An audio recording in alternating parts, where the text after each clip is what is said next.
تو اسے پیمانہ امروز و فردا سے نہ ناپ، جاویداں پہم دماں ہر دم جواں ہے زندگی۔ اس میں یہ وقفہ جو ہے خلق الموت والحیات لیبلوکم ایکم احسن عملا، یہ اس جسد کے ساتھ اس روح کا اتصال، اور یہ 30 40 50 60 70 80 100 برس کی عمر، یہ ایک وقفہ ہے، یہ امتحانی وقفہ ہے، تمہیں جانچا جا رہا ہے، پرکھا جا رہا ہے۔ ایکم احسن عملا، اس کو بھی اقبال نے اسی نظم میں خوب بیان کیا ہے کہ قلزم ہستی سے تو ابھرا ہے مانند حباب، اس نیا خانے میں تیرا امتحان ہے زندگی۔ اب اگر تو دو چیزیں انسان پر واضح رہیں، اور نہ صرف واضح رہیں، مستحضر رہیں۔ واضح تو ہو جاتی ہے ایک چیز، پھر آدمی بھول جاتا ہے تو کوئی فائدہ نہیں دیتا اس کے۔ مستحضر ایک یہ کہ اصل زندگی آخرت کی زندگی ہے، طویل ہے۔ بل توسرون الحیات الدنیا والآخرۃ خیر وابقیٰ کلا بل تحبون العاجلہ وتذرون الآخرہ، تم اس عاجلہ کو پسند کرتے ہو، اس دنیا کی زندگی کو تم ترجیح دیتے ہو، جبکہ آخرت ہے جو باقی رہنے والی ہے، ابدی۔ اگر تو یہ معلوم ہو، جیسا کہ سورہ عنکبوت کی آیت کے حوالے سے میں نے آپ کو آیت سنائی کہ وَمَا هَذِهِ الْحَيَاةُ الدُّنْيَا إِلَّا لَهْوٌ وَلَعِبٌ وَإِنَّ الدَّارَ الْآخِرَةَ لَهِيَ الْحَيَوَانُ لَوْ كَانُوا يَعْلَمُونَ، اصل زندگی جو ہے وہ آخرت کی زندگی ہے، کاش کہ انہیں معلوم ہوتا۔ ایک حقیقت تو یہ معلوم ہو اور مستحضر رہے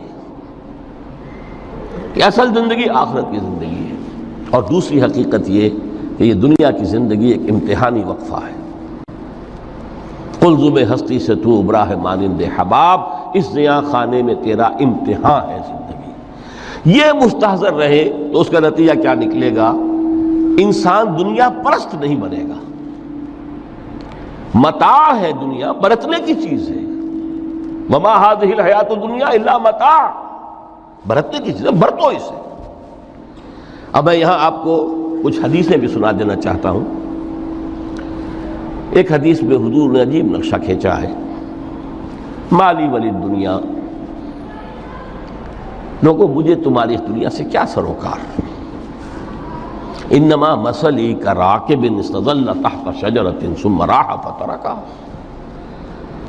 میری مثال تو اس سوار کسی ہے جو تھوڑی دیر کے لیے کسی درخت کے سائے میں سستانے کے لیے رک جاتا ہے۔ وہ اس درخت کو اپنی منزل نہیں سمجھتا، اپنا گھر نہیں سمجھتا، تھوڑی دیر کا سستانا ہے، پھر وہ اس درخت کو خیر بات کہتا ہے، اپنا راستہ لیتا ہے، اپنی منزل کی طرف رواں ہو جاتا ہے۔ بس اتنا تعلق، منزل یاد رہے۔ چنانچہ دوسری بڑی پیاری حدیث ہے، بہت مختصر بھی ہے، انما الدنیا خلقت لکم وانتم خلقتم للآخرہ، دیکھو یہ دنیا تمہارے لیے بنائی گئی ہے۔ خلق لکم ما فی السماوات و ما فی الارض، قرآن مجید کہتا ہے۔ اس لیے میں نے کہا تھا خلافت ہمیں دینی تھی تو سب کچھ ہمارے لیے بنایا گیا نا، یہ محفل سجائی گئی ہے ہمارے لیے، یہ سب ہمارے لیے بنایا گیا ہے، پورے عالم کو مسخر کیا گیا ہمارے لیے۔ سخر لکم، سورج بھی چاند بھی ہر چیز تمہارے لیے مسخر کی گئی ہے۔ انما الدنیا خلقت لکم وانتم خلقتم للآخرہ، لیکن تمہاری تخلیق ہوئی ہے، تمہیں بنایا گیا ہے، تمہیں پیدا کیا آخرت کے لیے۔ یہ منزل یاد رہے، میرا ٹھکانہ وہ ہے، میرا گھر وہ ہے، میری منزل وہ ہے، یہ راہ گزر ہے، یہ سفر ہے، یہ ایک وقفہ ہے، امتحانی وقفہ ہے۔ خلق الموت والحیات لیبلوکم ایکم احسن عملا۔ لیکن اب تیسری حدیث سنیے، اور یہ ہے وہ کہ جو اس دنیا کو جو میں نے شروع میں کہا تھا، بڑی ٹھوس حقیقت ہے، یہ اللہ کی تخلیق ہے، سنجیدہ تخلیق ہے، ہم نے کوئی کھیل کود کے لیے تو نہیں بنایا ہے۔ ربنا ما خلقت ھذا باطلا، حضور فرماتے ہیں الدنیا مزرعۃ الآخرہ، دنیا آخرت کی کھیتی ہے۔ یہاں بوؤ گے تو وہاں کاٹو گے، یہاں بوؤ گے نہیں تو کاٹو گے کیا خاک؟ اس اعتبار سے غور کیجئے، یہ دنیا اور حیات دنیاوی کا ایک ایک لمحہ ایک بڑی عظیم حقیقت بن کر سامنے آتا ہے۔ ہماری حیات دنیاوی کا ایک ایک لمحہ ابدی ہے پوٹینشلی، کیوں کہ اس میں جو کچھ ہم کما رہے ہیں اس کے نتائج ابدی زندگی پر پھیلے ہوئے ملیں گے۔ تو گویا کہ یہ جو ہے یہ گھڑی محشر کی ہے، طور سے محشر میں ہے، بیشتر غافل عمل کوئی اگر دفتر میں ہے، یہاں کا ایک ایک لمحہ تمہارے لیے بہت قیمتی ہے۔ یہاں بو، محنت کرو، کاشت کرو تاکہ وہاں کاٹ سکو۔ الدنیا مزرعۃ الآخرہ۔ اب دیکھیے یہ جو انداز ہے قرآن کا، وَمَا الْحَيَاةُ الدُّنْيَا إِلَّا مَتَاعُ الْغُرُورِ، جو ہماری گفتگو کا آج عنوان ہے، اس کے دو نتیجے نکلتے ہیں عملاً۔ ایک نتیجہ جو صحیح ہے، جو قرآن نکالنا چاہتا ہے، جس کی طرف اسلام رہنمائی کرتا ہے۔ ایک ہے بالکل منفی نتیجہ جس کی اسلام نفی کرتا ہے۔ وہ منفی نتیجہ کیا ہے؟ دنیا دھوکے کی ٹٹی ہے، چھوڑو گھر گھرستی کو، دفع کرو، رب سے لو لگانی ہے۔ یہ شادی کر کے اور گھر گھرستی کا کھکیڑ مول لینا، کہاں ایک پیٹ کا پالنا، کہاں 10 پیٹ لگ جائے پیچھے، اسی میں آدمی جو ہے گم ہو کر رہ جاتا ہے۔ لہذا گھر گھرستی کو چھوڑو، تجدد کی زندگی گزارو۔ پھر یہ تمدن ہر جگہ شر ہے، برائی ہے، دھوکہ ہے، فریب ہے، جھوٹ ہے، دفع ہو جاؤ، جاؤ کہیں پہاڑوں کی چوٹیوں پر، کہیں غاروں میں، گپھاؤں میں، کہیں جنگلوں میں دھونی روا۔ یہ ہے اس کا ایک منطقی نتیجہ جو نکلا ہے دنیا میں، اور تقریباً تمام مذاہب عالم میں نکلا ہے۔ رہبانیت، جس کی جس شد و بد کے ساتھ نفی کی ہے محمد رسول اللہ صلی اللہ علیہ وسلم، لا رہبانیت فی الاسلام، اسلام میں کوئی رہبانیت نہیں، نفی ہے، مکمل نفی، لا رہبانیت فی الاسلام۔ فرمایا کہ النکاح من سنتی، یہ میری سنت ہے، میرا طریقہ ہے، گھر گھرستی کی زندگی اختیار کرنا یہ میری سنت ہے۔ 3 صحابہ پر کچھ اسی طرح کا غلبہ ہو گیا تھا۔ صحابہ میں ہر طرح کے لوگ تھے، ان میں وہ لوگ بھی تھے کہ جو بڑے ریشنلسٹ تھے، عقل کے حوالے سے بات سمجھنے والے۔ حضرت عمر کو ہم کہہ سکتے ہیں کہ سر خیل تھے ان کی، رضی اللہ تعالیٰ عنہ۔ کچھ درویش منش لوگ بھی تھے، کچھ پر یہ تقویٰ کا اور درویشی کا بہت زیادہ غلبہ ہو گیا تھا، مغلوب الحال ہم انہیں کہہ سکتے ہیں۔ حضرت عبداللہ ابن عمرو بن العاص رضی اللہ تعالیٰ عنہما، ایک عجیب سائملٹینیس کنٹراسٹ ہے باپ اور بیٹے میں۔ عمرو بن العاص بہت بڑے سیاستدان، مدبر، عرب نے چوٹی کے جو 3 سیاستدان پیدا کیے ان میں سے ایک عمرو بن العاص ہے، واریر، کانکرر، سیاستدان۔ لیکن عبداللہ ابن عمرو بن العاص بالکل درویش، روزانہ روزہ ساری رات کھڑے ہیں، نہ بیوی سے کوئی سروکار، نہ کسی سے کوئی سروکار۔ حضور کو اطلاع ملی، بلا لیا، جواب طلبی ہو گئی، یا عبداللہ اولم اخبر انک تصوم الدہر وتقوم اللیل، اے عبداللہ مجھے یہ خبر دی گئی ہے تم ساری رات کھڑے رہتے ہو، روزانہ روزہ رکھتے ہو، کیا کہتے ہیں؟ جی حضور ایسا تو ہے۔ لا تفعل، مت کرو ہرگز۔ فإن لنفسك عليك حقا وإن لزوجك عليك حقا وإن لزورك عليك حقا، دیکھو تم پر تمہارے اس جسم کا اور نفس کا بھی حق ہے، اسے آرام بھی دو، اس کی ضروریات بھی پوری کرو، اس کی دیکھ بھال بھی کرو، یہ بھی تمہارے پاس امانت ہے اللہ کی۔ پھر تم پر تمہاری بیوی کا حق ہے۔ کسی صحابی نے دیکھا تھا حضرت عبداللہ ابن عمرو بن العاص کی بیوی کو کہ وہ بالکل جیسے کہ میلی کچیلی حالت میں تھی۔ پوچھا یہ کیا حال بنا رکھا؟ ان کا کہ آپ کے دوست کو تو کوئی غرض ہے ہی نہیں سرے سے. ظاہر بات ہے کہ مسلمان بیوی اور کس کے لیے وہ سنگھار کرے گی جب شوہر ہی کو کوئی دلچسپی نہ ہو، اس سے غرض ہی نہ ہو. لا تفعل. رات کو سو بھی دیکھو مجھے، میں رات کو سوتا بھی ہوں، نماز پڑھتا بھی ہوں، میں روزے رکھتا بھی ہوں، ناغے بھی کرتا ہوں. دیکھو زیادہ سے زیادہ ہفتے میں دو دن روزے رکھ لیا کرو کہ حضور مجھے اور تھوڑی سی اجازت. اچھا ایک دن ناغا، ایک دن روزہ، صوم داؤد، اس سے آگے کی اجازت نہیں.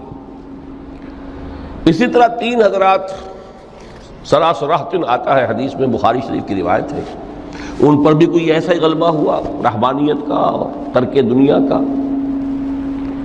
انہوں نے آ کے ازواج مطہرات سے معلوم کیا آپ کتنی رات نماز پڑھتے ہیں، کتنا دو سوتے ہیں، مہینے میں کتنے آپ روزے رکھتے ہیں نفلی.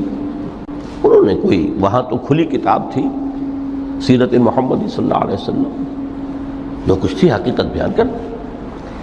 اب دیکھیے ایک عجیب ذہنیت، انہوں نے دیکھا کہ یہ تو کم ہے، ان کے اندازے کے اعتبار سے تو بہت کم ہے، لیکن یہ کہ اپنے آپ کو ذرا تسلی، حضور کی تو کوئی ضرورت نہیں ہے، آپ تو معصوم ہیں، آپ کیسے کوئی گناہ نہیں ہوا، کوئی خطا نہیں ہوئی، آپ کے لیے تو یہ اتنی عبادت ہمارے لیے تو کافی نہیں ہے، ہم تو گناہ گار ہیں. ایک نے عہد کیا کہ میں کبھی نہیں سوؤں گا، رات بھر کھڑا رہوں گا. دوسرے نے کہا کبھی ناغا نہیں کروں گا، ہر روز روزہ رکھوں گا. تیسرے نے کہا میں شادی بیاہ کے کھکیڑ میں پڑوں گا نہیں. حضور کو اطلاع مل گئی، طلب فرمایا، ڈانٹا آپ نے، آپ لوگوں نے یہ کہا ہے؟ جی ہاں ہم نے کہا تو ہے. واللہ، خدا کی قسم، میں تم میں سب سے بڑھ کر متقی ہوں، لیکن میں رات کو سوتا بھی ہوں اور نماز بھی پڑھتا ہوں، روزے رکھتا بھی ہوں، ناغے بھی کرتا ہوں. میری گھر گرستی کی زندگی ہے، میری بیویاں ہیں. من رغب عن سنتی فلیس منی، یہ ٹکڑا جو جوڑ دیا جاتا ہے نکاح کے خطبے میں اس حدیث کے ٹکڑے کے ساتھ، یہ 2 علیحدہ حدیث ہے بالکل. النکاح من سنتی، اور یہ ٹکڑا اس طویل حدیث کا ہے، من رغب عن سنتی فلیس منی، جو میری سنت کو پسند نہیں کرتا پھر اس کا مجھ سے کوئی تعلق نہیں. یہ تو میں نے احادیث کے حوالے سے آپ کو وہ جو منفی طرز عمل، گریز، دنیا سے تعلق منقطع کرنا، پسپائی، گریز، فرار، اور اس کا نتیجہ کیا نکلتا ہے کہ دنیا پھر شریروں کے لیے رہ گئی، کھیلیں کودیں عیش کریں. جو سلیم الفطرت نیک لوگ تھے وہ تو گئے، لہذا ان کو اب کوئی روک ٹوک کرنے والا ہی نہیں، کوئی پوچھنے تاشنے والا نہیں. ظالم جو چاہے ظلم کرے اور جس طرح چاہے شریر جو ہے شرارتیں کرے. قرآن مجید میں سورہ حدید اس اعتبار سے نہایت عظیم صورت ہے، نہایت عظیم صورت ہے کہ وہاں یہ آیت بھی بہت ہی شاندار انداز میں آئی ہے، متاع الغرور والی، خاصی طویل آیت بن کر آئی ہے. اور جیسا کہ میں نے عرض کیا 4 جگہ تو حیات دنیاوی کو کہا گیا ہے صرف لہو و لعب یا لعب و لہو، لیکن یہاں جو ہے آیت نمبر 20، اعلموا انما الحیات الدنیا لعب و لہو و زینت و تفاخر بینکم و تکاثر فی الاموال والاولاد. 5 الفاظ کے حوالے سے اس حیات دنیاوی کے کچھ حقائق بیان کیے گئے. عام طور پر سرسری طور پر لوگ گزر گئے ہیں. محاورتاً جب بھی آتا ہے معاملہ لہو و لعب، لعب و لہو، وہ تو 4 جگہ ہے، یہاں 3 الفاظ مزید آئے ہیں، اور ترکیب کیا؟ پہلے لعب ہے پھر لہو ہے. سورہ عنکبوت میں لہو و لعب یہ در حقیقت ایک طرح سے محاورے کی شکل اختیار کر گیا، تماشا اور کھیل، لیکن نہیں، یہاں ترتیب کچھ اور ہے. اس پر اگر آپ غور کریں گے تو یہ ایک عجیب سا نقشہ سامنے آتا ہے. حیات دنیاوی کے 5 ادوار، جن میں سے ہر دور میں ایک شے انتہائی اہم ہوتی ہے، توجہ کا مرکز بنی ہوتی ہے. ابتدائی دور ہے، بالکل بچہ بھی ہے، کھیل، بس لعب، اس کے سوا اسے کوئی زندگی سے سروکاری نہیں، زندگی کے تلخ حقائق ابھی اسے معلوم نہیں. بھوک لگی تو رو پڑے، ماں نے دودھ پلانا ہے، کھلانا ہے، ان سے تو کچھ نہیں کرنا اس نے، وہ لعب، کھیل. لیکن تھوڑا سا آگے چلتے ہیں، ٹین ایجر سٹیج میں جب داخل ہوتا ہے آدمی تو اب وہ نرا کھیل، معصومانہ کھیل نہیں رہتا، اس میں تلذذ، سینشول گریٹیفیکیشن کا عنصر شامل ہو جاتا ہے۔ اب اس کا کہا لہو، اعلموا انما الحیات الدنیا لعب و لہو۔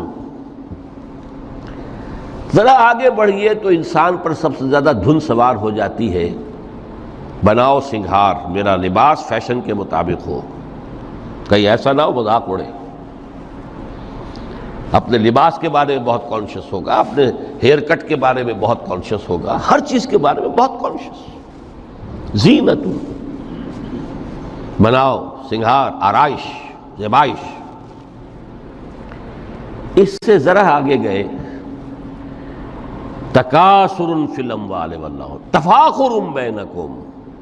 یہ سمجھیے کہ تقریباً 30 برس کی عمر جب انسان کی ہوتی ہے، اب فخر، تفاخر، یا دولت پر فخر ہوگا، یا نسب پر فخر ہوگا، یا اپنی کسی سیاسی حیثیت پر فخر ہوگا، اپنی چودراہٹ پر فخر ہوگا۔ تفاخر بینکم، جس میں جان میں چونکہ توانائی ہوتی ہے، قوت ہوتی ہے، لیکن اس کے بعد جب عمر ڈھلی بڑا ریئلسٹک ہو جاتا ہے انسان۔ پھر یہ جو چوتھی سٹیج تھی، اس میں تو یہ کہ مونچھ نیچی نہ ہو، چاہے سب کچھ میں اپنا خرچ کر دوں، داؤ پہ لگا دوں، لیکن مونچھ نیچی نہیں ہوگی۔ آخری سٹیج وہ ہوتی ہے کہ پھر ہوکا لگ جاتا ہے آدمی کو، تکاثر فی الاموال والاولاد، مال اور اولاد کی کثرت کثرت کثرت۔ اب یہ ہوتا ہے کہ مونچھ نیچی کیا، مونڈ بھی دی جائے تو کوئی حرج نہیں، مال آنا چاہیے، ویری ریئلسٹک۔ اور اسی حال میں انسان ہوتا ہے۔ آخری پارے کی صورت نے پھر اس میں ایڈ کر کے اس کے اوپر مہر لگا دی، الہاکم التکاثر حتی زرتم المقابر۔ یہ تکاثر جو ہے پیچھا نہیں چھوڑتا۔ اتنی دولت بھی ہے کہ آپ کی 10 نسلیں کھا سکے اطمینان سے بیٹھ کر، تب بھی صبر نہیں ہوتا۔ بڑے میاں کی ٹانگیں جو ہیں وہ قبر میں لٹکی ہوئی ہیں، لیکن تکاثر جو ہے، تکاثر مال، وہ پیچھا نہیں چھوڑتا۔ حتی زرتم المقابر، یہاں تک کہ قبروں تک جا پہنچے، قبر میں اتار دیا جائے، جب تک ٹانگیں صرف لٹکی ہوئی ہیں اس وقت تک نہیں۔ اس کے بعد تشبیہ دی ہے کہ یہ حیات دنیاوی کا جو ایک سائیکل ہے، اعلموا انما الحیات الدنیا لعب و لہو و زینت و تفاخر بینکم و تکاثر فی الاموال والاولاد۔ اب اس کو کمپیئر کیا ہے پلانٹ کنگڈم میں جو سائیکل چل رہا ہے۔ یہ ہمارا سائیکل ہے 60-70 برس کا، بچہ پیدا ہوا، خوشیاں منائی گئیں، پھر وہ لڑکپن سے، پھر ٹین ایجر سٹیج سے، پھر جوانی ہے، پھر ادھیڑ عمر ہے، اور پھر بڑھاپا ہے، اور پھر قبر میں اتارا جانا ہے۔ لیکن یہ کہ پلانٹ کنگڈم میں سائیکل چلتی ہے، کمثل غیث اعجب الکفار نباتہ ثم یہیج فتراہ مصفرا ثم یکون حطاما۔ یہ 4 سٹیج ہیں۔ جیسے بارش برستی ہے تو سبزہ نمودار ہوتا ہے، اور کاشتکار کو بڑا اچھا لگتا ہے، اس نے بیج بویا تھا، اس نے محنت کی تھی، اس نے ہل چلایا تھا، اعجب الکفار نباتہ، اس کو بہت اچھا لگتا ہے، دل باغ باغ ہو جاتا ہے۔ جیسے آپ کے ہاں بیٹا ہوا، پوتا ہوا، خوشیاں مناتے ہیں آپ۔ کمثل غیث اعجب الکفار نباتہ ثم یہیج، پھر وہ فصل اپنی پوری قوت کو پہنچتی، فصل لہرا رہی ہے، فتراہ مصفرا، پھر وہ زرد ہو جاتی ہے، وہ ہریاول اب ختم ہوئی، اب فصل پک گئی ہے، اب وہ زردی پر آ گئی ہے۔ ثم یکون حطاما، پھر وقت آتا ہے، اگر وہ خضرو گھاس ہے تو پھر وہ چورا چورا ہو کر پھر وہ مٹی میں مل جاتی ہے، اور اگر فصل ہے تو کھیتی کٹ گئی، اس کے بعد کیا رہ گیا وہاں، وہ چورا ہی رہ جاتا ہے باقی۔ یہ لائف کا سائیکل چل رہا ہے، 3 مہینے کا ہو، 4 مہینے کا ہو، یہ ہے پلانٹ کنگڈم کا، وہ ہے سائیکل انسانی زندگی کا۔ اب فرمائی ٹیپ کی بات جو ہے وفی الآخرۃ عذاب شدید ومغفرۃ من اللہ ورضوان۔ دیکھو دنیا کی زندگی تو ان سٹیجز سے ہو کر گزر ہی جانی ہے۔ جو پیدا ہوا ہے اس پر بڑھاپا بھی آئے گا، موت بھی آئے گی۔ کل نفس ذائقۃ الموت، جو سورہ آل عمران کی 185ویں آیت کا پہلا جملہ تھا۔ ہر انسان کو جو پیدا ہوا موت آ گئی۔ اب یہ ہے کہ وہ کہیں آپ نے محل میں گزار لی زندگی، کسی کٹیا میں گزار لی زندگی، کسی کی فٹ پاتھ پر گزر گئی زندگی۔ زندگی گزر جاتی ہے، گزرتی ہے، اور ان 5 سٹیجز میں سے ہو کر گزرتی ہے۔ آپ گندی گلیوں میں بچوں کو کھیلتے ہوئے دیکھتے ہیں، وہ بھی کھیل رہے ہوتے ہیں، نالیوں کے پانی کے اندر کھیل رہے ہوتے ہیں، ان کا بھی کھیل ہے۔ گندے جوہڑ میں کھیل رہے ہوتے ہیں، وہ تو ہے زندگی کی وہ سٹیج جو ہے کھیل کی ہے۔ کسی کے پاس بڑے قیمتی کھلونے ہیں، ان سے کھیل رہا ہے، کوئی اس طرح گلی ڈنڈا کھیل رہا ہے یا کچھ اور کھیل رہا ہے، لیکن وہ 5 سٹیجز تو آئیں گی۔ اعلموا انما الحیات الدنیا لعب ولہو وزینۃ وتفاخر بینکم وتکاثر فی الاموال والاولاد کمثل غیث اعجب الکفار نباتہ ثم یہیج فتراہ مصفرا ثم یکون حطاما وفی الآخرۃ عذاب شدید ومغفرۃ من اللہ ورضوان۔ آخرت میں جا کر یہ بائیفرکیشن ہو جانی ہے، یا تو شدید عذاب اور یا اللہ کی مغفرت اور رضا۔ Now the choice is yours، اما شاکرا و اما کفورا، فیصلہ تم خود کر لو۔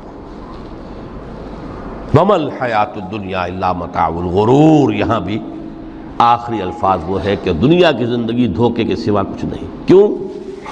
اگر تو دنیا کی زندگی میں گم ہو گئے، جیسے کہ اقبال نے کہا ہے کہ کافر کی یہ پہچان کے آفاق میں گم ہے، اور مومن کی یہ پہچان کے گم اس میں ہے آفاق۔ دنیا میں رہو، طالب دنیا نہ بنو، طالب عقبہ، طالب آخرہ۔ دنیا میں رہو، برتو، استعمال کرو، تمہارے لیے پیدا کیا گیا، بھائی برتو، متاع ہے، برتنے کی شے ہے۔ ہاں حلال اور حرام کی پابندیاں سامنے رکھو، باقی برتو۔ مطلوب یہ نہ ہو، مقصود یہ نہ ہو، مطلوب آخرہ ہو۔ انما الدنیا خلقت لکم وانتم خلقتم للآخرہ۔ منزل وہ رہے، مستحضر رہے، سامنے رہے کہ میں تو اجنبی ہوں، یہاں یہ میرا وطن نہیں ہے۔ الدنیا سجن المومن و جنت الکافر۔ جیسے کسی پرندے کو کسی پنجرے میں بند کر دیا گیا ہو، اس طرح ہمیں اس دنیا میں بھیج دیا گیا، اللہ کی مرضی ہے، اس نے بھیجا ہے۔ جب تک وہ چاہتا ہم رہیں گے یہاں، لیکن ہمارا دل یہاں نہیں لگے گا۔ بازار سے گزرا ہوں، خریدار نہیں ہوں، طالب دنیا نہ ہو، تب تو یہ کوئی دھوکے کا سودا نہیں، وطن نہیں، بالکل نہیں۔ حضور نے خود فرمایا مجھے تمہاری اس دنیا میں سے فلاں فلاں چیزیں بہت پسند ہیں، اور کس قدر ریئلسٹک ہیں۔ آپ نے عورتوں کے بارے میں فرمایا مجھے اس دنیا سے پسند ہے عورت۔ کوئی تصنع اور کوئی بھی تکلف اور کوئی خلاف فطرت بات نہیں کی محمد رسول اللہ صلی اللہ علیہ وسلم۔ آنکھوں کی ٹھنڈک میری نماز میں ہے، مجھے خوشبو پسند ہے۔ عورت کی طرف بھی آپ کا رجحان تھا۔ قرآن مجید میں آتا ہے نا، اے نبی اب کوئی اور نکاح آپ نہیں کریں گے، وَلَوْ أَعْجَبَتْكَ حُسْنُهُنَّ، چاہے ان کا حسن جو ہے وہ آپ کو اچھا لگے، اب اجازت نہیں ہے مزید، بس فل سٹاپ، جتنے نکاح ہو چکے ہو چکے۔ تو یہ دنیا کو حضور نے صلی اللہ علیہ وسلم دنیا پر سوار رہو، دنیا کو اپنے اوپر سوار نہ ہونے دو، بس بات صرف یہ ہے۔ کافر کی یہ پہچان کہ آفاق میں گم ہے۔ اسی لیے سورہ کہف کا ایک مرکزی مضمون ہے، پہلے رکوع میں بات آتی ہے اِنَّا جَعَلْنَا مَا عَلَى الْأَرْضِ زِینَةً لَهَا لِنَبْلُوَهُمْ أَيُّهُمْ أَحْسَنُ عَمَلًا۔ ہم نے اس دنیا پر جو کچھ ہے، یہ اسکائی اسکریپرز بن گئے ہمارے زمانے میں، اور یہ شاندار بلڈنگز ہیں، اور یہ کچھ ہے، ہم نے زینت اور زیبائش اور آرائش بنا دیا ہے تاکہ آزمائیں۔ انہی کے حسن کے شکار ہو جاتے ہو اور ان کے پرستار بن کر رہ جاتے ہو۔ رخ روشن کے آگے شمع رکھ کر وہ یہ کہتے ہیں ادھر جاتا ہے دیکھیں یا ادھر پروانہ آتا ہے، پھر بھی اللہ ہی کے عاشق بنے رہو، اللہ ہی سے محبت کرو تو کامیاب ہو گئے۔ دنیا کو برتو. اگر دنیا یہ عروس ہزار داماد جو ہے اگر کہیں یہ محبوبہ بن گئی تو گئے ختم. اچھا دیکھیے اس سورہ حدید میں اب یہ دنیا کی حقیقت کو اس طرح بیان کر کے دو نتیجے جو اس سے نکلتے ہیں ان کو علیحدہ علیحدہ بیان کر دیا. ایک نتیجہ جو میں بیان کر چکا رہبانیت ترک دنیا، اس کی نفی کرتے ہوئے فرمایا وَلَقَدْ أَرْسَلْنَا نُوحًا وَإِبْرَاهِيمَ وَجَعَلْنَا فِي ذُرِّيَّتِهِمَا النُّبُوَّةَ وَالْكِتَابَ فَمِنْهُمْ مُهْتَدٍ وَكَثِيرٌ مِّنْهُمْ فَاسِقُونَ ثُمَّ قَفَّيْنَا عَلَىٰ آثَارِهِمْ بِرُسُلِنَا وَقَفَّيْنَا بِعِيسَى ابْنِ مَرْيَمَ وَآتَيْنَاهُ الْإِنجِيلَ وَجَعَلْنَا فِي قُلُوبِ الَّذِينَ اتَّبَعُوهُ رَأْفَةً وَرَحْمَةً وَرَهْبَانِيَّةً ابْتَدَعُوهَا مَا كَتَبْنَاهَا عَلَيْهِمْ. اصل مضمون یہ تھا جس کے لیے تمہید اتنی لمبی باندھی. ہم نے نوح کو بھیجا، ابراہیم کو بھیجا، ان کی اولاد میں ہی نبوت اور کتاب رکھ دی. پھر ان کے نقش قدم پر ہم نے اٹھایا عیسیٰ ابن مریم کو، انہیں انجیل دی، اور جو لوگ ان پر ایمان لائے ان کے دلوں میں رحمت اور رافت کے جذبات پیدا کر دیے، انسانی ہمدردی. حضرت عیسیٰ کا جو اپنا مزاج تھا ظاہر بات ہے کہ آپ کے حواریین اور آپ پر ایمان لانے والوں میں اسی کا ایک عکس پیدا ہونا تھا، لہذا وہ ایک خاص کیفیت. لیکن فرمایا ایک شے کو انہوں نے بدعت کے طور پر ایجاد کر لیا، وَرَهْبَانِيَّةً ابْتَدَعُوهَا مَا كَتَبْنَاهَا عَلَيْهِمْ. رہبانیت کی انہوں نے بدعت ایجاد کر لی، یہ انہوں نے کی ہے، ہم نے یہ ان پر فرض نہیں کی تھی. یہ ہے وہ منفی نتیجہ. گریز، خانقاہوں میں جا کر بیٹھ جاؤ، موناسٹسزم، تجرد کی زندگی گزارو. نتیجہ اس کا کیا نکلتا ہے کہ بظاہر راہب اور راہبائیں رہ رہی ہیں اور رہ رہے ہیں، اور اندر جو حرام کاری کے بازار چل رہے ہیں، اور تہخانوں کے اندر حرامی بچوں کی قبروں کے قبرستان بنے ہوئے. ہسٹری آف کرسچین موناسٹسزم پر کتابیں پڑھ لیجیے، خود انہوں نے اپنے سارے جو ہیں بخیے ادھیڑ کر خود رکھ دیے. یہ رہبانیت، یہ اسلام کا راستہ نہیں ہے. احادیث کے حوالے سے میں آپ کے سامنے پہلے بیان کر چکا ہوں. میں بعد میں تھوڑا سا عرض کروں گا کہ ہمارے ہاں بھی یہ رسم کیوں آئی اور کیسے آئی. الحمدللہ اس درجے میں نہیں آئی جس درجے میں کہ کرسچینٹی میں آئی ہے، الحمدللہ ثم الحمدللہ. لیکن کسی درجے میں اگر آئی ہے تو کیوں آئی ہے یہ میں بعد میں عرض کروں گا. لیکن اس کا مل حیات الدنیا الا متاع الغرور کا دوسرا نتیجہ کیا ہے؟ پہلا نتیجہ تھا گریز کا، پسپائی کا، فرار کا، معاشرے سے نکل بھاگنے کا، تاکہ معاشرے میں اشرار کھل کھیلیں، جو چاہیں کریں. ایک راستہ یہ ہے، ترک دنیا کے معنی ہیں ترک لذات دنیاوی، آسائشوں کو ترک کرنا. سختیاں جھیلنا کس لیے؟ تاکہ دنیا سے ظلم کا خاتمہ ہو، باطل کا تختہ الٹ دیا جائے، ظلم کا استیصال. ظاہر بات ہے ظالم آسانی سے ظلم نہیں چھوڑے گا. ایکسپلائٹر واضح و نصیحت سے اپنے ایکسپلائٹیشن سے باز نہیں آئے گا. شاذ ہوتے ہیں اس طبقے کے اندر بھی یقیناً کچھ سلیم الفطرت لوگ ہوتے ہیں، جیسے طبقہ اشرافیہ سے تھے حضرت ابو بکر رضی اللہ تعالیٰ عنہ، سلیم الفطرت انسان تھے. وہ کوئی غلاموں کے طبقے سے تو نہیں تھے، کوئی فقراء کے مساکین کے طبقے میں سے نہیں تھے، اونچے طبقے میں سے تھے. عشرہ مبشرہ اکثر و بیشتر اس طبقے سے تھے. لیکن بائی اینڈ لارج وہ جو طبقہ ہوتا ہے، یا تو وہ اپنے جبر اور استبداد کا تخت جو ہے جما کر بیٹھا ہوا لوگوں کی گردنوں کے اوپر، پولیٹیکل ریپریشن ہے، یا اکنامک ایکسپلائٹیشن ہے، استحصال. محنت لوگ کریں، کھائیں گے ہم، عیش ہم کریں گے. محنت کسان کرے جا کے کھیت میں، ہم لے آئیں گے اپنا حصہ اور عیش کریں گے. یا کوئی سوشل ڈسکریمنیشن ہے، یہ اونچا ہے یہ نیچا ہے، یہ تو پیدا ہی ہوا ہے شودر، یہ اس سے نکل ہی نہیں سکتا، اور یہ پیدا ہوا برہمن، یہ تو اونچا ہے. اس تینوں قسم کے ظلم، اس کا خاتمہ کرنا، اس کے لیے جد و جہد کی ضرورت ہے، جہاد کی ضرورت ہے، قتال کی ضرورت ہے. اور جہاد و قتال آپ نہیں کر سکتے جب تک کہ لذات دنیاوی سے کنارہ کشی نہ کریں، جب تک کہ اپنی بیلٹ کو ٹائٹ نہ کریں، جب تک کہ اپنی ضروریات زندگی کو کم نہ کریں۔ ضروریات زندگی کم کریں گے تو تفریغ الاوقات ہوگا، جو تبلیغی بھائیوں کی اصطلاح ہے بہت اہم، اپنے وقت کو فارغ کر سکیں گے۔ اس وقت کو فارغ کریں گے تو پھر وہ جد و جہد، وہ محنت، وہ جہاد، اس کے لیے آپ کے پاس وقت ہوگا، اس کو آپ لگا سکیں گے۔ پھر اس میں جب سخت سے سخت منزلیں آئیں گی تو اس میں میدان میں مقابلہ بھی ہوگا، جان کی بازی بھی کھیلنی پڑے گی۔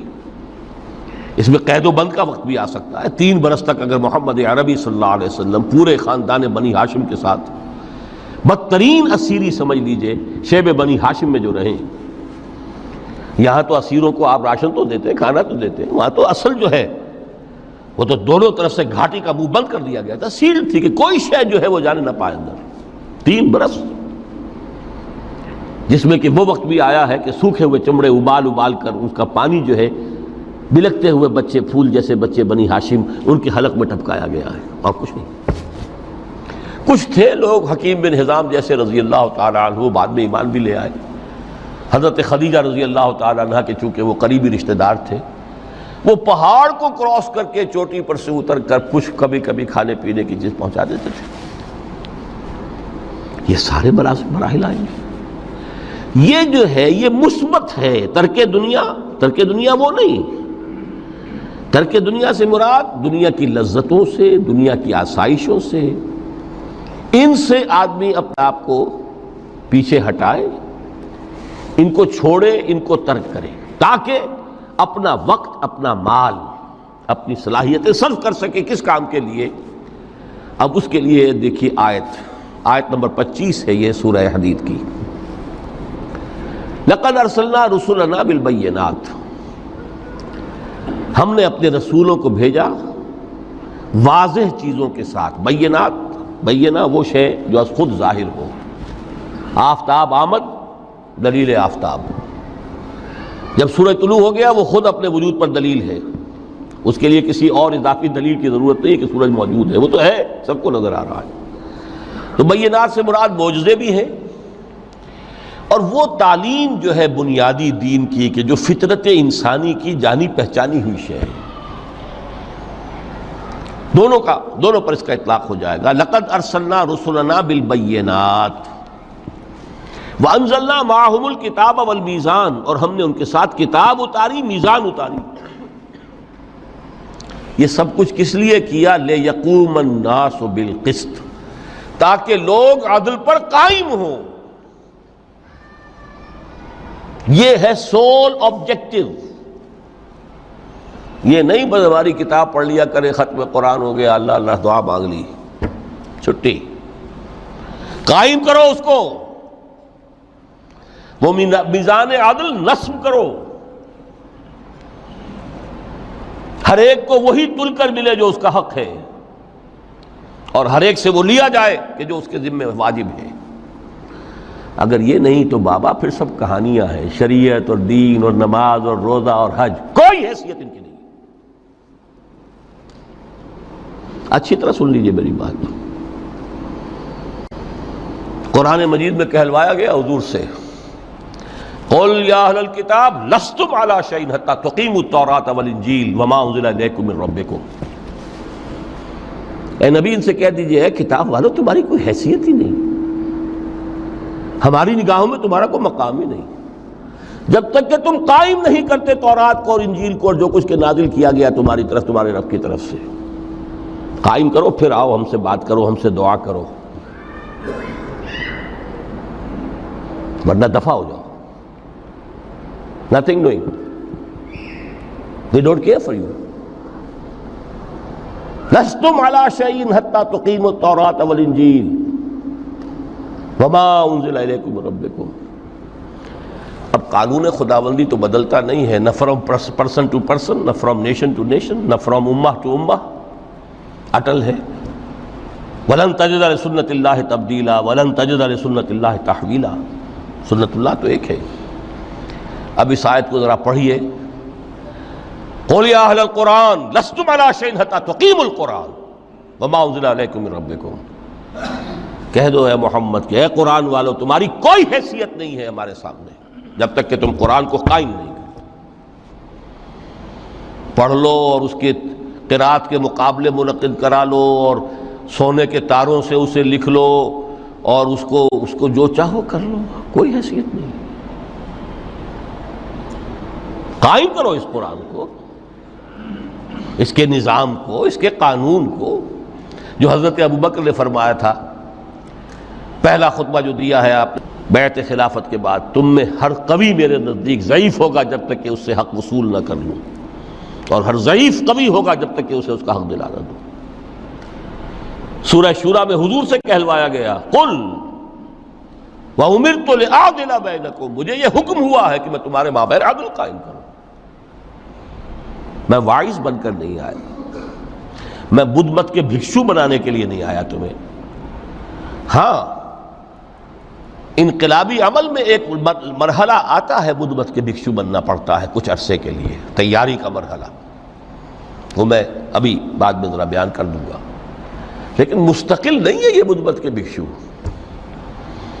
یہ بدماش جس طرح چاہیں کھل کھیلیں، ظالم جس طرح چاہیں لوگوں پر ظلم کرتے رہیں، تشدد اور جبر کا جس طرح سے چاہے معاملہ کریں، استحصالی نظام جس طرح ہوتا ہے چلتا رہے۔ شاہ ولی اللہ دہلوی رحمۃ اللہ علیہ کے الفاظ میں انسانوں کی عظیم اکثریت ڈھور ڈنگر بن جائے، صبح سے لے کے شام تک کمر توڑ دینے والی مشقت کے بعد بمشکل 2 وقت کی روٹی ملتی ہو، اس کا کبھی خیال اسے اللہ کا آئے گا؟ کبھی اللہ سے لو لگا سکے گا؟ دنیا نے تیری یاد سے بیگانہ کر دیا تو اس سے بھی دل فریب ہے غم روزگار کے۔ اس لیے حضور نے فرمایا کاد الفقر ان یکون کفرا، یہ فقر جو ہے یہ تو انسان کو کفر تک پہنچا دیتا ہے۔ عدل قائم کرو۔ تو دیکھیے یہ آیت انتہائی گمبھیر آیت ہے قرآن مجید کی سورہ حدید کی، جس طرح وہ آیت متاع الغرور والی جس شان کے ساتھ سورہ حدید میں آئی ہے، اعلموا انما الحیات الدنیا لعب ولہو وزینۃ وتفاخر بینکم وتکاثر فی الاموال والاولاد کمثل غیث اعجب الکفار نباتہ ثم یہیج فتراہ مصفرا ثم یکون حطاما وفی الآخرۃ عذاب شدید ومغفرۃ من اللہ ورضوان وما الحیات الدنیا الا متاع الغرور۔ لیکن اس کا نتیجہ کیا نکلنا چاہیے؟ لقد ارسلنا رسلنا بالبینات وانزلنا معهم الکتاب والمیزان لیقوم الناس بالقسط۔ Now prepare for the shock۔ میرے نزدیک، میرے علم کی حد تک شاید دنیا کی کوئی انقلابی کتاب نہ ہو جس نے اس قدر عریاں طور پر کھل کر یہ کہا ہو کہ ظالموں کی سرکوبی کرو، کچلو ان کے سر۔ وانزلنا الحدید، ہم نے لوہا بھی اتارا ہے۔ ایک وقت آتا ہے ظلم نہیں ختم ہوتا جب تک کہ لوہے کی طاقت ہاتھ میں نہ آئے۔ انزلنا الحدید، ہم نے صرف کتاب ہی نہیں اتاری ہے، لوہا بھی اتارا ہے۔ فیہ باس شدید، اس میں جنگ کی صلاحیت ہے۔ ومنافع للناس، لوگوں کے لیے کچھ اور منفعتیں بھی ہیں، کوئی توا پرات چمٹا یہ بھی بنا لو، ٹھیک ہے، لیکن اصلاً یہ اسلحہ کے لیے۔ وانزلنا الحدید، اسی تو سورہ حدید کا نام حدید ہے۔ فیہ باس شدید ومنافع للناس ولیعلم اللہ من ینصرہ ورسلہ بالغیب، اللہ دیکھنا چاہتا ہے کون ہے اس کے وفادار بندے جو اس لوہے کی طاقت کو ہاتھ میں لے کر مدد کرتے ہیں اس کی اور اس کے رسولوں کی غیب میں ہونے کے باوجود۔ ان اللہ قوی عزیز، ویسے اللہ قوی ہے، عزیز ہے، آنے واحد میں کفر کو ختم کر دے جب چاہے، آنے واحد میں ظالموں کا ظلم جو ہے وہ ختم کر کے رکھ دے، وہ سب کچھ کر سکتا ہے۔ لیکن پھر تمہاری آزمائش کیسے ہوگی؟ کیسے معلوم ہوگا ہوز ہو، کس کا کیا مقام تھا، کس کے پاس کتنا یقین کا سرمایہ تھا، کس کے ایمان کی گہرائی اور گہرائی کا کیا عالم تھا، کس نے ہمارے دین کے لیے کیسی کیسی قربانیاں جھیلی ہیں۔ یہ ہے ترک دنیا جو موسٹ پروفاؤنڈ ہے، نتیجہ خیز ہے، خیر کو وجود میں لانے کے لیے ہے، لیکن اس کی مثالیں موجود ہیں۔ حضرت مصعب بن عمیر رضی اللہ تعالی عنہ ایام جاہلیت میں کہا جاتا ہے ان کا جوڑا جو ہے شام سے تیار ہو کر آتا تھا، جیسے کبھی مشہور ہے کہ پنڈت نہرو کا بھی کپڑے سل کر آتے تھے پیرس سے۔ موتی لال نہرو کا بیٹا، اور موتی لال نہرو وہ تھا کہ وائس رائے کی پہلی کار آئی ہے ہندوستان میں تو دوسری کار موتی لال کی آئی، اس کا بیٹا، اس کے کپڑے پیرس سے سل کر آتے تھے۔ مصعب بن عمیر کے کپڑے شام سے تیار ہو کر آتے تھے، اور وہ ہمیشہ عطر میں بسے ہوئے ہوتے تھے۔ جہاں سے گزر گئے معلوم ہوا کہ پوری گلی جو ہے وہ مہک اٹھی، معلوم ہو جائے کہ مصعب گزرا ہے یہاں سے۔ ایمان لائے محمد رسول اللہ پر صلی اللہ علیہ وسلم۔ باپ فوت ہو چکا تھا، اس کی چھوڑی ہوئی دولت تھی، ماں تھی، لیکن وہ خاندان کا نظام، چچا تھا سربراہ، وہ بدترین کافر۔ اس نے پہلے سمجھایا ہوگا 100 طریقے آزما کے، پھر آخری بار اس نے آزمایا کہ جس دولت کے اوپر تم عیش کر رہے ہو یہ تمہارے مشرک باپ کی دولت ہے، نکل جاؤ گھر سے۔ انہوں نے سمجھا تھا جیسے سورہ صافات میں آتا ہے فَأَرَادُوا بِهِ كَيْدًا فَجَعَلْنَاهُمُ الْأَسْفَلِينَ، انہوں نے حضرت ابراہیم کے بارے میں سمجھا تھا جب دیکھیں گے کہ آگ تیار ہو رہی ہے اور یہ اس میں مجھے ڈال دیں گے تو سب یہ نشہ حرن ہو جائے گا، یہ توحید وحید سب ہوا ہو جائے گی۔ لیکن ہوا کیا؟ بے خطر کود پڑا آتش نمرود میں، عشق عقل ہے محو تماشائے لبے بام۔ اس نے تو یہ دھمکی دی تھی کہ دن میں تارے نظر آ جائیں گے مصعب کو، ناز و نام میں پلا ہوا انسان، اسے کہہ دیا جا نکل جاؤ گھر سے۔ اٹھ کر چلنے لگے، اس کا تیش جو ہے اور اچھا یہ کپڑے بھی اسی مشرک باپ کے ہیں، اتارو ان سب کو۔ مادر ذات برہنہ ہو کر گھر سے نکلے، مادر ذات۔ پھر وہی ہے کہ جن کے نام قرائے فال بنام من دیوانہ زدند، کہ بیعت عقبہ اولا ہوئی ہے، لوگوں نے کہا کہ ہمیں کوئی مقری دیجئے قرآن پڑھانے والا جو ہمیں قرآن پڑھائے۔ حضور نے فرمایا جاؤ مصعب۔ وہ مصعب وہاں جا کر مدینے میں المقری بن گئے، جا المقری، وہ آ رہا پڑھانے والا۔ اور 1 سال کی محنت، دعوت اور تبلیغ اور قرآن کے پڑھانے کے نتیجے میں اگلے سال 75 افراد لا کر حضور کی جھولی میں ڈال دی۔ یہ مصعب ہے۔ شہادت ہوئی ہے غزوہ بدر میں۔